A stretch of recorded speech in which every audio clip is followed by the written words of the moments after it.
Në rregull, le të fillojmë. Kur dëgjojmë emrin Pitagora, gjëja e parë që na vjen në mendje është ndoshta ai trekëndsi i famshëm nga orët e matematikës, apo jo?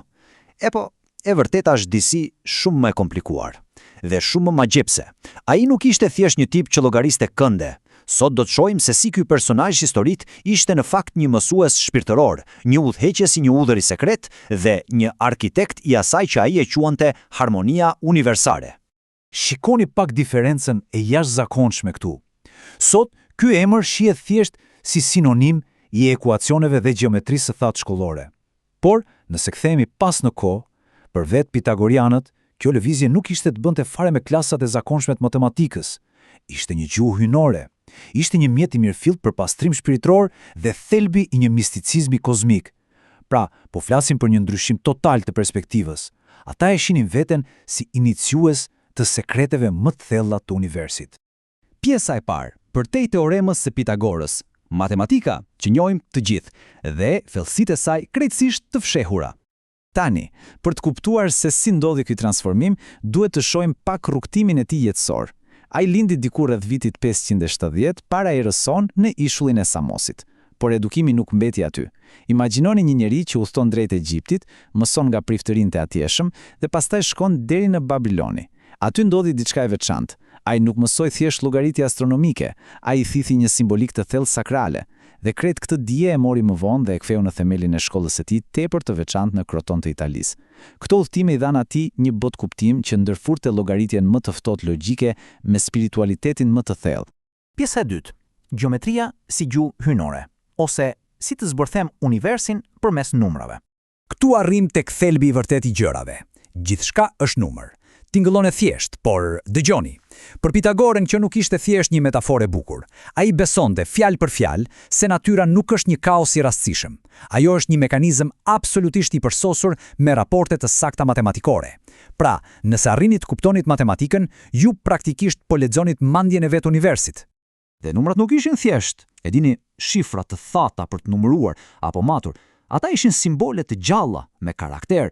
Numri 1 ai ishte uniteti origjinal, burimi i gjithçkaje. 2 ishte dualiteti, drita dhe errësira të kundërtat e natyrës.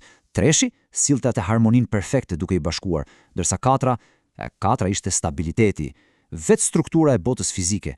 Nëse kapim këtë logjik, atëherë na hapet dritarja për të kuptuar gjithë atë simbolike ezoterike që pushtoi shekujt e mëvonshëm. Kalojmë te pjesa e tretë, harmonia e sferave kozmike, simfonia e vetë universit. Okej, ky është ndoshta koncepti më magjepsës, harmonia e sferave. Pitagora bëri një lidhje vërtet geniale. Ai vuri re se intervalet muzikore që tingëllojnë aq bukur krijohen në fakt nga raporte shumë të sakta dhe të thjeshta matematikore. Nga kjo, ai bëri një hap gjigant. Ai mendoi prisni pak, nëse matematika krijon harmoninë në muzikë dhe vetë universi udhëhiqet nga matematika, atëherë planetet kur lëvizin duhet të krijojnë një muzikë qellore. Ai e shihte kozmosin si një instrument gjigant që luan një simfoni të heshtur për veshin ton njerëzor, por krejtësisht të dëgjueshme nga shpirti. Le ta theksojmë këtë me fjalët e tij. Universi është harmoni dhe ritëm. Thjesht mendojeni pak. Kjo filozofi nuk transformoi vetëm muzikën. Ajo influencoi në mënyrë dramatike astronominë e lashtë dhe gjithë mistikën perëndimore. Ishte një përpjekje vërtet brillante për të gjetur një rend tepër të bukur dhe logjik, pikërisht aty ku duke se kishte vetëm kaos hyjesh. Pjesa e katërt, shpirti dhe ciklet e rinkarnimit, rruga drejt pavdekësisë dhe vetë pastrimit. Tani, zbresim nga kozmosi drejt e të njeriut. Për këtë lëvizje, jeta nuk ishte thjesht një vije drejt nga lindja në vdekje. Ishte një cikël. Hapi i parë është kalimi i shpirtit të pavdekshëm në përfaza të ndryshme ekzistence, pra reinkarnimi. Për të ndalur këtë rrogë të lodhshme, kërkohet hapi i dytë, një pastrim i rreth moral dhe shpirtëror. Dhe vetëm përmes asaj disipline vjen hapi i tretë, transformimi përfundimtar i njeriut. Ndaj, mbani mend, matematika dhe muzika këtu ishin thjesht veglat që ndihmonin këtë shpirt të pastrohet. Që do të thotë se filozofia nuk ishte ndonjë debat abstrakt mes akademikësh. Jo, ishte një mënyrë e mirëfillt jetese. Ishte një rrugë për të ndriçuar. Mendja, trupi dhe shpirti duhet të sinkronizoheshin bashk për të arritur ekuilibrin dhe për të rezonuar saktësisht me vibrimet e vetë universit. Pjesa e pestë dhe ndoshta më intriguesja, vëllazëria mistike e Krotonit, shoqëria sekrete e filozofit ton. Të jemi të qartë, shkolla në Kroton nuk kishte asnjë lidhje me atë që quajmë universitet sot. I ngjante më shumë një urdhri të fshehtë apo manastiri. Antarët kalonin teste tepër të vështira për t'u pranuar. Kishin rregulla tejet specifike dhe një vetë kontroll absolut. Për shembull, rrethi i ngushtë e kishte rreptësisht të ndaluar të hante fasule pasi besonin vërtet se aty strehojshin shpirtrat e të vdekurve. Por kur ishte 8 mëngjan, ata bënin meditime të gjata dhe kishin një përkushtim total, thuajse si kult ndaj dijes dhe harmonisë universale. Dhe një nga rregullat e tyre të arta përmbledhet këtu. Heshtja është më e mirë se fjalët boshe. Në fakt, raportohet se antarët e rinj e kishin detyrim të qëndronin në heshtje absolute për vite me radhë përpara se t'u lejojë të flisnin me Pitagorën, disiplinë e hekurt. Por pse? Sepse heshtja e mbyllte atë zhurmën kaotike të botës materiale dhe vetëm ashtu mund të fillojë të dëgjojë harmoninë e vërtetë. Tani, përse ka rëndësi gjithë kjo për ne sot? Sepse këto ide nuk u mbyllën me vdekjen e tij. Përkundrazi, ato shpërthyen. Idetë e tij rreth gjeometrisë sakrale dhe strukturave numerike mbijetuan.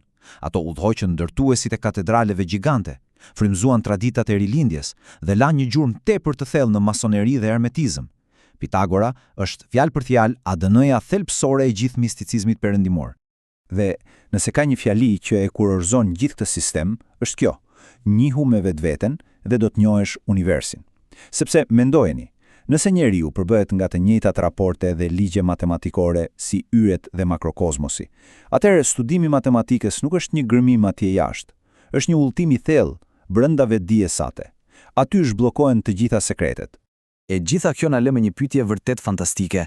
Herën tjetër kur të shihni modelin e përsosur të një gjetheje, ose kur të dëgjoni notat e një këngë që ju prek, pyesni veten: a është e gjitha kjo thjesht një rastësi fizike, apo ndoshta siç besonte mjeshtri nga Samosi, numrat janë vërtet shumë më tepër se çfarë shifra në letër, janë fjalë për fjalë çelësat e fshehtë të një universi thellësisht inteligjent dhe harmonik?